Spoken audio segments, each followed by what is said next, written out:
여러분 버핏 지수 이러면요, GDP 대비 시가총액이 얼마나 되느냐 이것을 나타내는 지표입니다.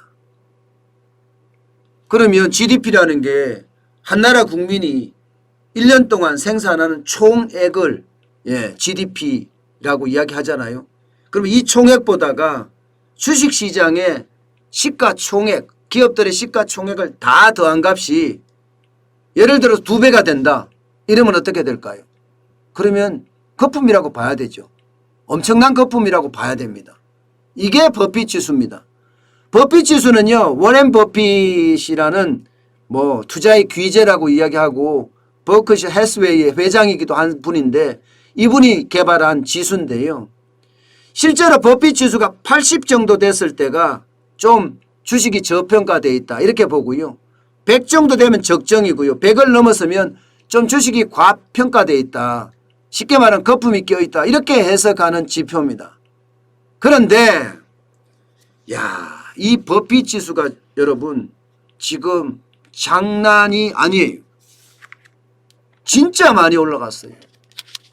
버핏 지수가 미국 시장을 기준으로 했을 때는 205%입니다. 205%.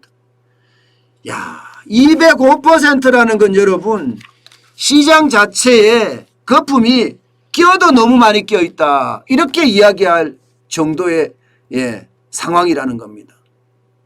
이게 205%가 여러분 과거에 닷컴 버블 때는 139.5%밖에 안 됐습니다. 그런데 지난 8월 10일까지만 해도 203%였던 버핏 지수가 지금 205%까지 넘어갔다는 거잖아요. 205%까지. 이러니까 많은 사람들이 이제 이거 진짜 주가가 폭락하는 것 아니냐 이런 예측들을 지금 쏟아내고 있습니다. 9월 어제 제가 여러분들에게 말씀드린 것도 있죠. 시티그룹에서 실제 9월에 증시 폭락 온다. 10% 이상 떨어질 거다. 이렇게 예측하는 것도 있잖아요. 그뿐만이 아닙니다. 지금 주식 폭락에 대한 예측을 하는 사람들은 워렌 버핏만 하더라도 버크셔 해스웨이 버핏 지수를 만들어낸 그 장본이죠. 워렌 버핏도요. 향후 시장에서 매우 강력한 경고 신호가 나오고 있다. 자칫 잘못하면 뻥 하고 터진다. 주식이 너무 비싸 폭락할 수도 있다. 이렇게 지금 엄청난 경고를 하고 있습니다. 이게 한두 번 경고를 하는 것이 아니라 여러 차례 버핏은 지금 경고하고 있어요. 어느 정도인가 하면요. 본인이 이야기하기를 내 인생의 최고의 어떤 폭락이 맞을 수도 있다. 이런 생각까지 하고 있을 정도입니다. 그러면 여러분 이 금리 침체 정시 폭락이 진짜로 엄청나게 일어날 수도 있다는 그런 예측이 가능합니다. 게다가 말입니다. 미국의 투자자들 중에 말입니다. 유명세를 타고 있는 투자자들이 꽤나 있습니다. 그리고 돈이 천문학적인 숫자를 가지고 있는 사람들도 많고요. 빅쇼트라는 거 있잖아요. 빅쇼트. 빅쇼트는 영화였죠. 그죠? 이게 금융위기를 예측한 영화였는데 거기에 실제 주인공인 마이클 버리. 마이클 버리는요. 모든 추락은 어머니. 이렇게 이야기할 정도. 모든 추락은 어머니.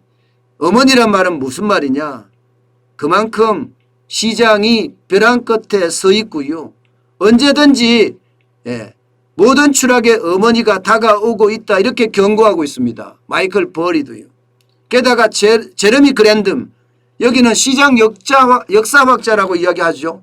GMO라는 그런 펀드의 설립자이기도 합니다. 여기도 마찬가지입니다. 장엄하게 폭발할 것으로 예상한다. 완전한 거품의 서사시다. 이렇게까지 엄청난 이야기를 했습니다. 저는 이거를 보면서 여러분 지금 시장에는요. 분명히 불안 신호가 있다. 이렇게 보이는 거예요. 불안 신호가 있다. 워렌 버핏이나 마이클 버리나 제레미 그랜섬이나 이런 사람들이 나름대로는 투자의 귀재라고 이야기하는 사람들이잖아요. 그런 사람들이 한결같이 이 거품에 대한 경고를 쏟아내는 것은요, 우리가 한 번쯤 귀담아 들어야 될 부분입니다. 저는 늘 말씀을 드리지만 10년 단위 위기가 오고요, 그 가운데 5년 단위로 작은 위기가 우리에게는 계속 있었다는 사실이거든요. 여기에 저는 주목하고 있어요. 그렇기 때문에 여러분, 우리는 그 어느 때보다 현금 비중을 높여놓는 게 좋습니다. 현금 비중을. 현금이 있어야지 나중에 내가 뭘 할 수 있는데, 게다가 우리나라 돈은 인플레이션이 좀 심해지니까 달러를 가지고 있는 것도 방법이에요. 근데 지금 달러가 너무 많이 올라갔죠. 그래서 여러분들에게 걱정이 좀 되는 부분이기도 할 거예요. 그렇지만 내 자산 포트폴리오의 일정 부분은 반드시 저는 달러를 갖고 있으라, 이렇게 말씀드리고 싶습니다. 물론 뭐 금으로 갖고 있는 것도 방법이긴 한데요. 금은 수수료가 나가잖아요. 게다가 이자도 없고요.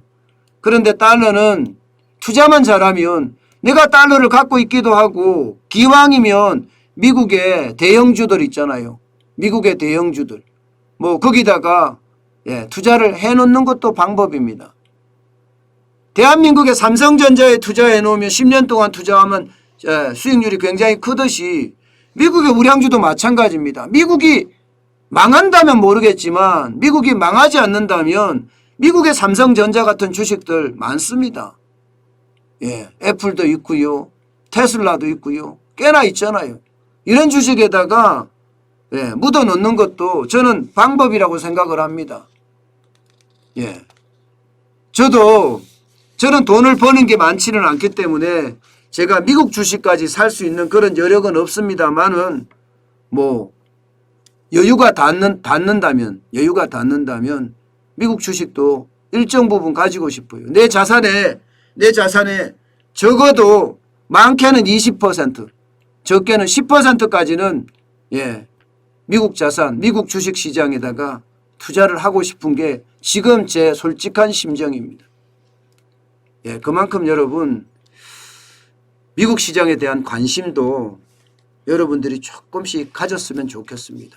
그래야지 우리가 늙어서 진짜 일하지 못할 나이에 늙어서 바보가 되지 않습니다. 지금부터 정환진 TV와 함께 조금씩 준비해 나가자고요. 그러면서 내가 지금 무슨 일을 하고 있든 일을 하자고요. 그냥 일을 안 하고, 뭐 돈에 여유가 있으신 분은 상관없지만 돈이 없는 사람들은요, 저처럼 이런 사람들은 일을 해야 합니다. 그래야지 돈이 조금이라도 들어오거든요. 그 돈을 아껴서 투자도 하고요, 또 그 돈을 아껴서 미래의 자산으로 쌓자고요. 그게 지금은 그 어느 때보다 필요한 게 아닌가, 저는 그렇게 생각을 해 봅니다.